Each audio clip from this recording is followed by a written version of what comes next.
Bonjour et bienvenue.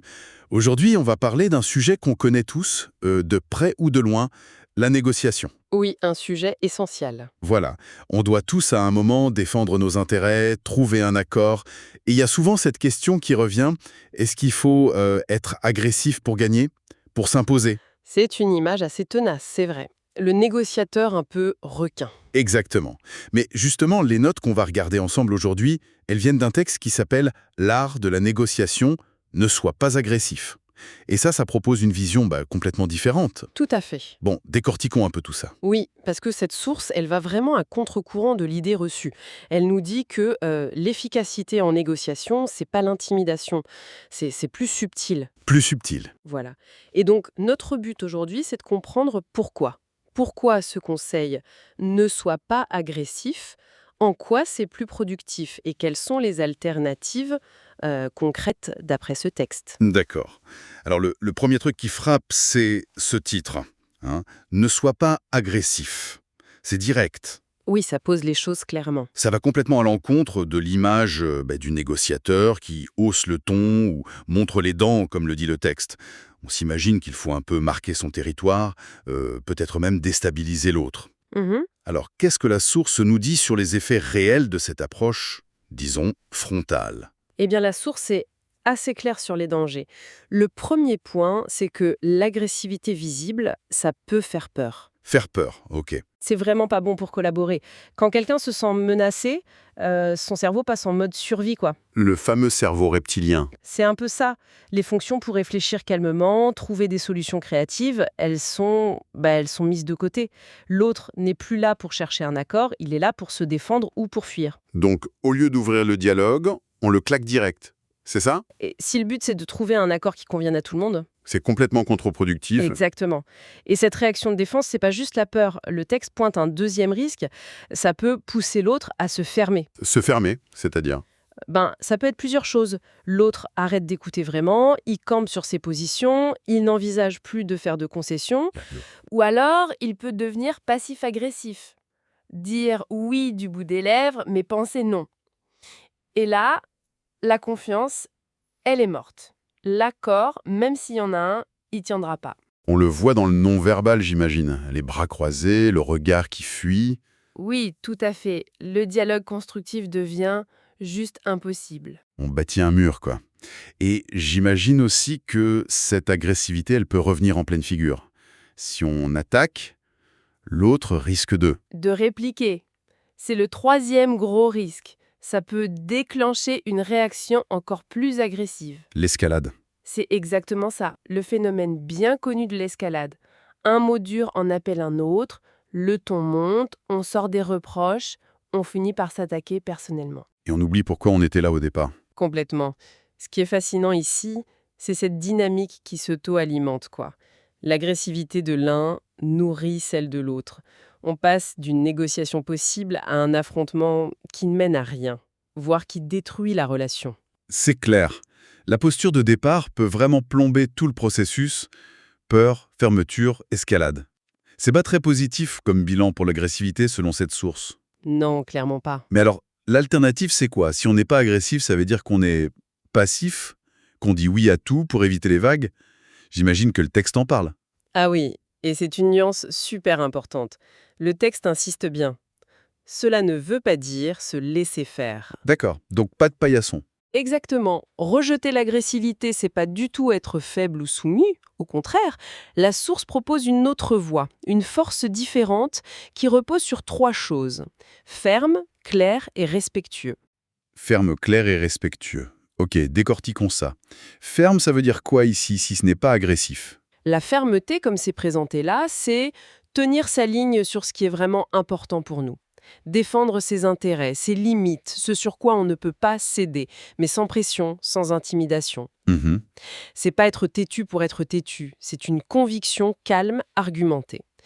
Savoir dire non ou là c'est ma limite, mais sans crier, sans menacer, juste avec une détermination tranquille qui montre qu'on ne va pas dévier de l'essentiel. Je vois. Et la clarté alors? C'est lié à la façon d'exprimer cette fermeté. Précisément, la clarté, c'est dire les choses. Ses positions, ses besoins, ses contraintes, Les exprimer de manière directe, simple, compréhensible. Pas de sous-entendu. Voilà. Éviter le flou, les messages ambigus qui créent des malentendus, de la frustration. Quand on est clair, l'autre sait exactement où on se situe, même s'il n'est pas d'accord. Et ça aide à garder l'échange plus rationnel, moins dans l'émotion. Ok. Donc, fermeté sur le fond, clarté dans la forme. Et le troisième point, le respect. Ça peut être dur quand même quand les enjeux sont hauts ou qu'on n'est vraiment pas d'accord. Comment la source voit ce respect en pratique? Le respect ici, c'est d'abord reconnaître que l'autre en face est légitime comme interlocuteur, même si on est en désaccord total avec ce qu'il propose. Séparer la personne du problème, en quelque sorte? C'est tout à fait ça. On peut attaquer une idée, une proposition, mais sans attaquer la personne. Ça passe par écouter vraiment ses arguments, même si on ne les aime pas, utiliser un langage qui n'accuse pas, dire « je ne suis pas d'accord avec ça parce que », plutôt que « votre idée est ridicule ». Oui, la façon de formuler change tout. Et aussi reconnaître, quand c'est justifié, ses contraintes ou ses besoins à lui. Ce respect, ça crée un climat où l'autre se sent entendu, même dans le désaccord. Et ça, c'est fondamental. Et c'est là que ça devient vraiment intéressant. Cette combinaison ferme, claire, respectueux, finalement, c'est assez exigeant.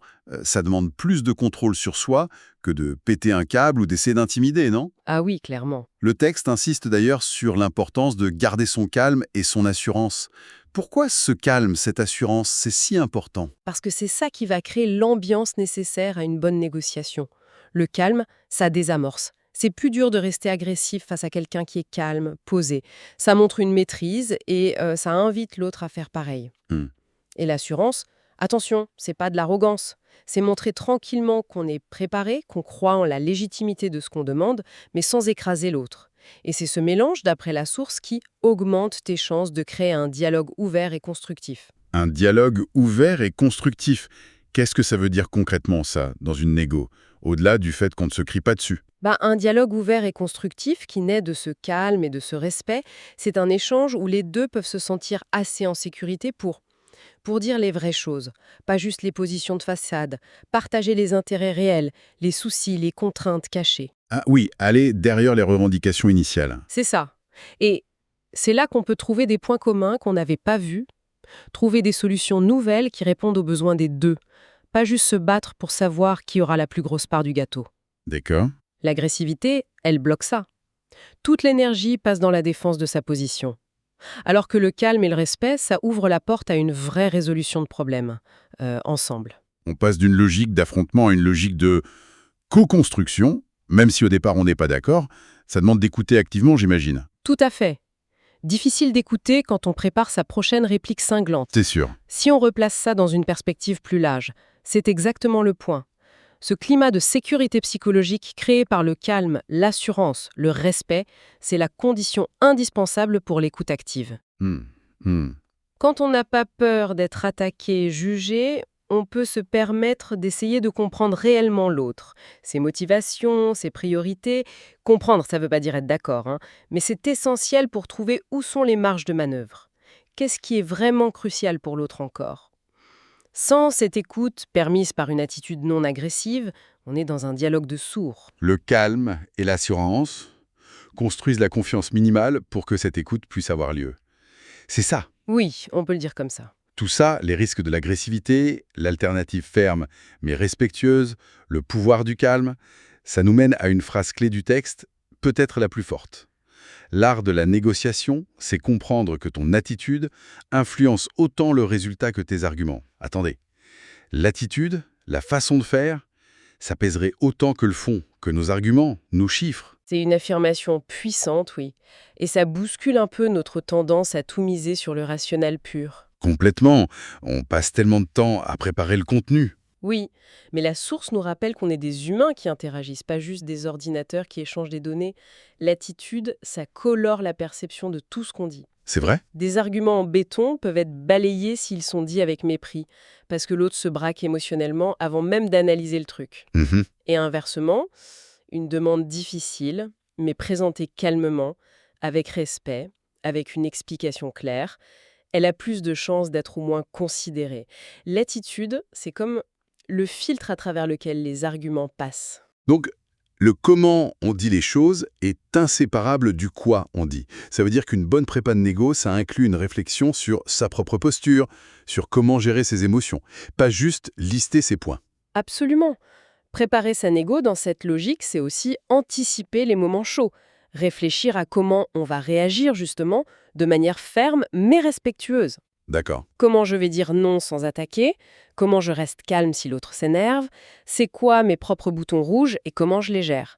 Ça demande une conscience de soi, une intelligence émotionnelle qui devient une compétence clé. C'est plus juste de la politesse alors. Non, la source le présente vraiment comme un élément stratégique. C'est au cœur de cet art de la négociation. Ça donne une autre dimension à ce mot art. C'est pas juste une technique, c'est une posture, une philosophie de l'échange. C'est une très bonne façon de le dire, oui. L'attitude, c'est pas juste la forme.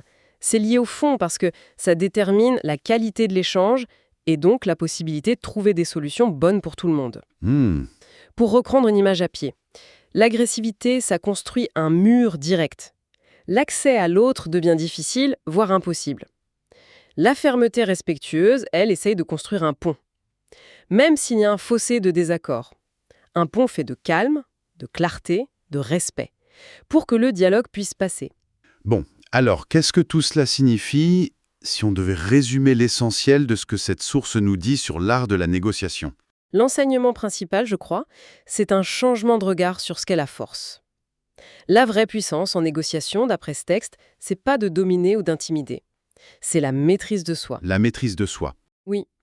Et une posture qui mélange habilement la fermeté sur l'essentiel, la clarté pour l'exprimer, et un respect constant de l'autre.